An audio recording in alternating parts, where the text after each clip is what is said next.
Hal ini sebagai salah satu jenis keterampilan yang harus dimiliki oleh setiap anggota pramuka karena berkaitan dengan upacara. Seperti ada upacara apa aja dalam pramuka?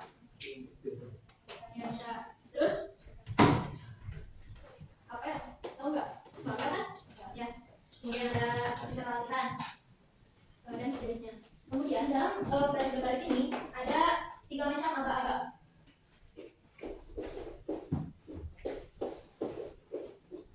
Yang pertama, aba-aba petunjuk.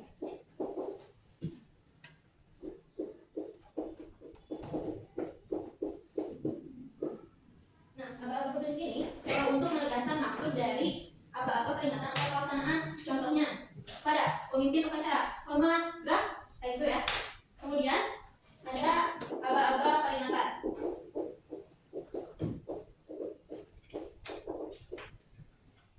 Nah, inti dari suatu perintah yang harus jelas dipahami dan dimengerti kemudian untuk dapat dilaksanakan tanpa ragu-ragu. Contohnya, istirahat di tempat, gerak, seperti itu. Kemudian ada aba-aba pelaksanaan.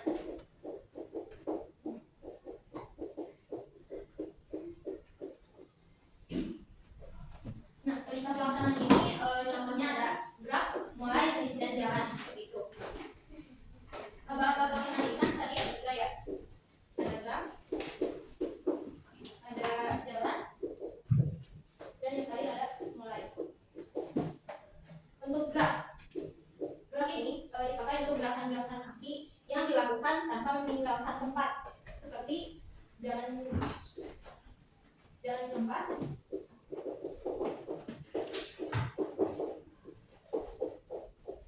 terus apa lagi yang tidak meninggalkan tempat?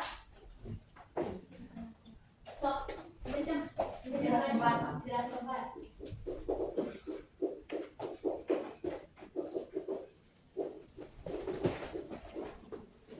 Terus apa lagi? Misal ada apa?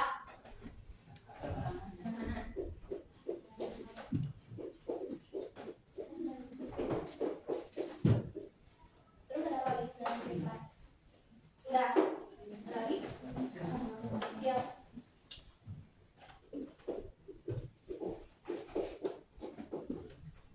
Nah, terus balik kiri ada nggak? Kalau misalkan pemimpinnya balik kiri, ya kalian apa? Ya, kemudian jalan. Perintah untuk suatu gerakan yang dilakukan dengan cara meninggalkan tempat. Kalau yang ini diam di tempat, kalau yang ini meninggalkan tempat. Contohnya, maju jalan. Terus apa lagi? Terus apa lagi? Langkah 2 langkah ke depan, jalan.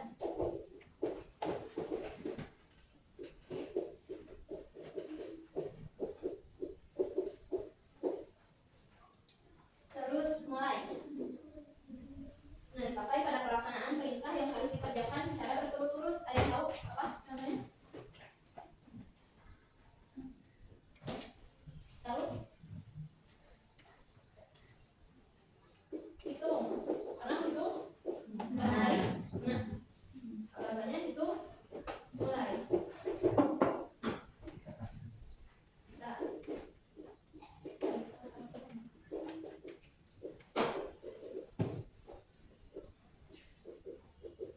Nah, seperti itu. Bentuknya yaitu kaca-kaca baris berbaris.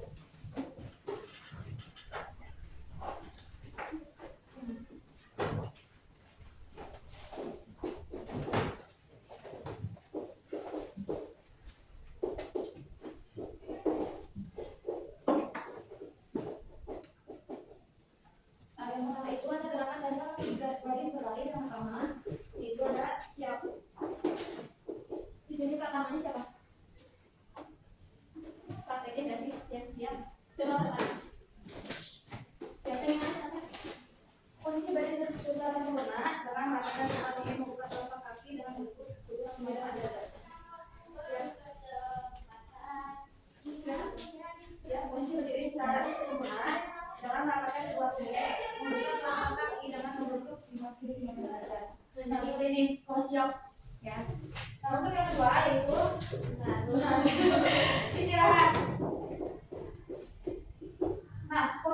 mana peserta membuka kedua kakinya dan menggendong kedua tangannya di belakang pinggul pinggang untuk menggunakan alat atau komputer. Nah, bentuk apa sih gerakan dasar ini? Nah, untuk yang ketiga yaitu memat. Nah, ini gerakan berupa mengangkat tangan kanan dan meletakkan jari-jarinya pada pelipis sebelah kanan dengan maksud untuk memberi penghormatan kepada bendera pemimpin upacara dan saat pengucapan Satya Pramuka. Nah, seperti ini ya. Oke, lanjut yang keempat, yaitu lenjang. Lenjang ini apa perintah berupa lenjang adalah perintah kepada peserta baris untuk mewujudkan posisi baris dengan kaki dan kaki. Boleh dua orang Pak? Sok, dua orang lagi. Siapa? Sok, berani. Satu lagi. Cewek. Kamu satukan.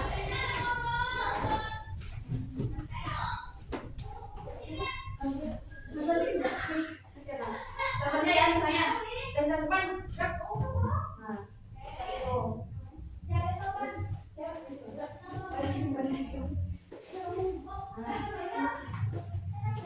Nah, untuk yang kedua yaitu lenjang kanan gerak.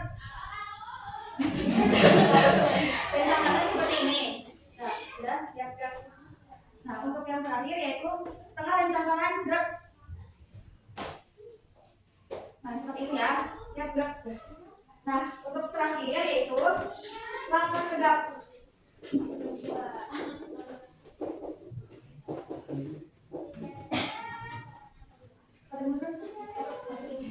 Nah, langkah tegap dilakukan untuk memenuhi baris pada saat petugas mengibarkan bendera merah putih. Hal itu dilakukan dengan cara melambaikan kaki secara lurus dan dengan tangan sampai mengambil posisi.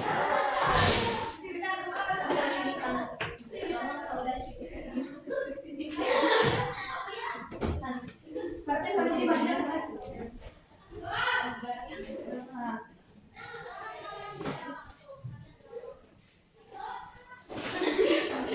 Coba ya, langkah tegap maju, jalan. Ya, udah. Terima kasih yang pernah juga tepuk tangan dulu.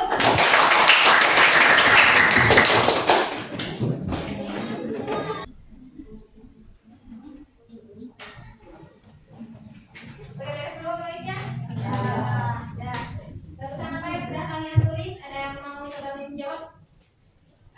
Barusan kata-kata sebelumnya sudah menjelaskan tentang apa? Atau yang mau menjawab nanti dapat hadiah. So, angkat tangannya.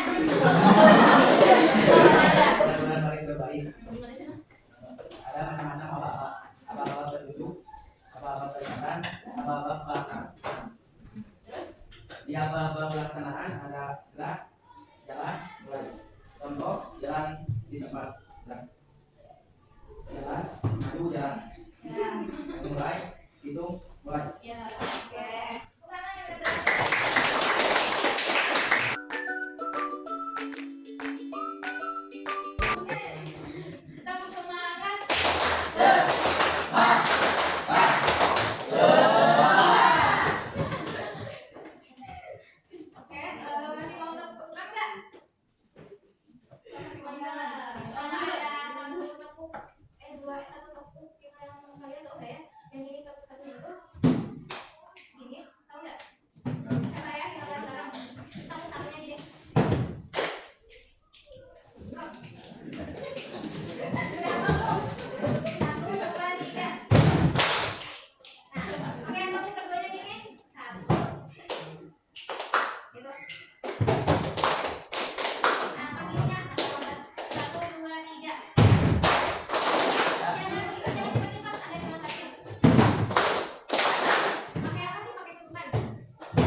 Jadi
P3K itu adalah sebuah keterampilan yang mana kita itu harus cepat tanggap dalam menghadapi sebuah insiden, sebuah kecelakaan. Nah, begitu. Tapi ini khususnya untuk tanggap dulu ya, di lingkup kecil terlebih dahulu.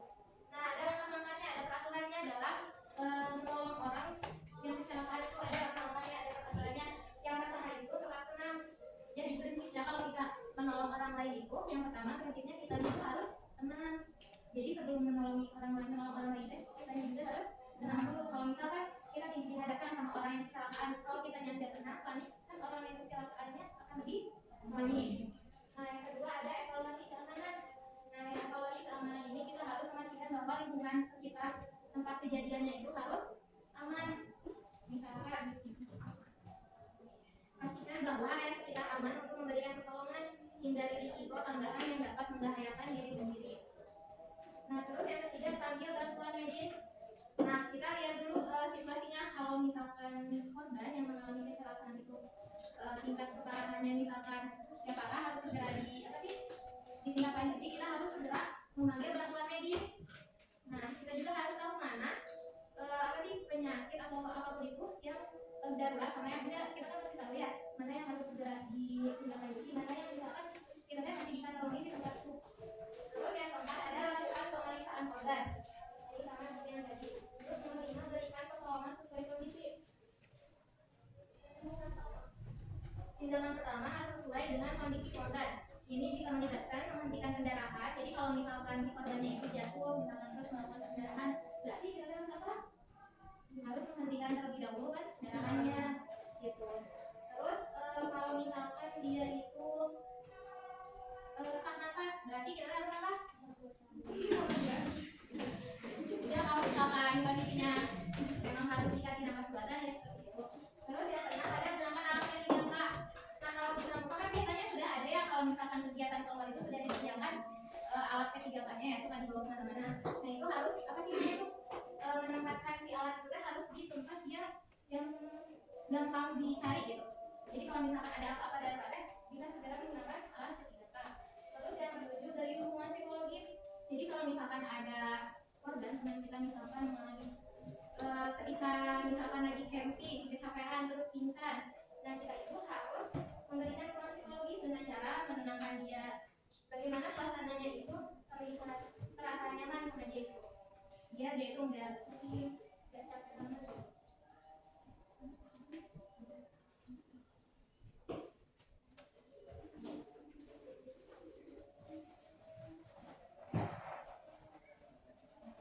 Ini mau ditulis, maka kalau enggak juga gak apa-apa ya.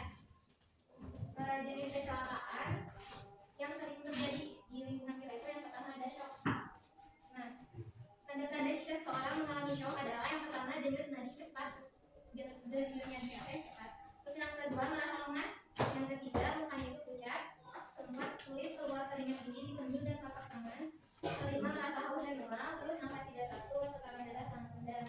Nah, bagaimana cara untuk menangani korban yang shock? Yang pertama itu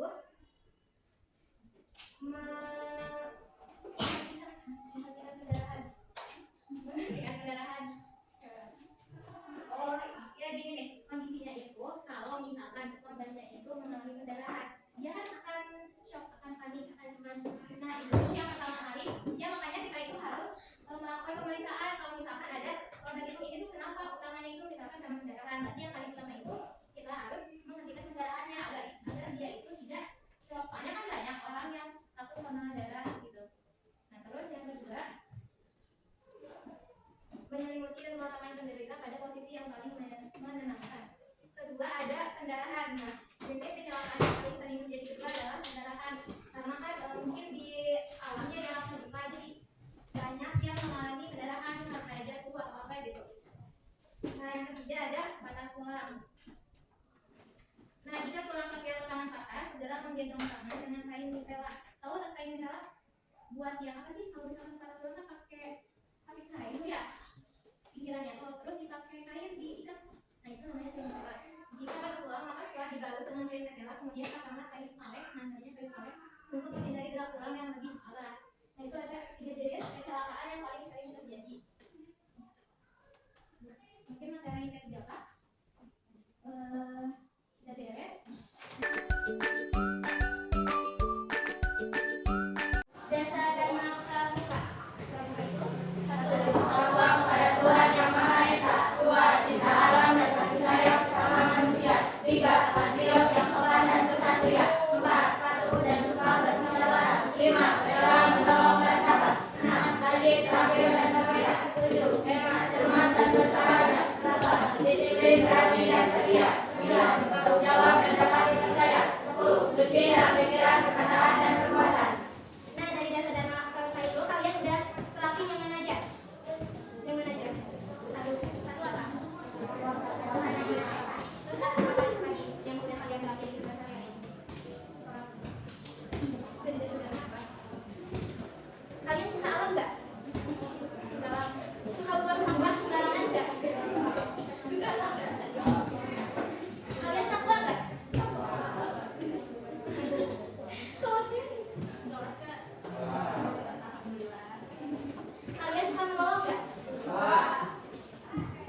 Pas gerakan kakinya nggak bareng itu.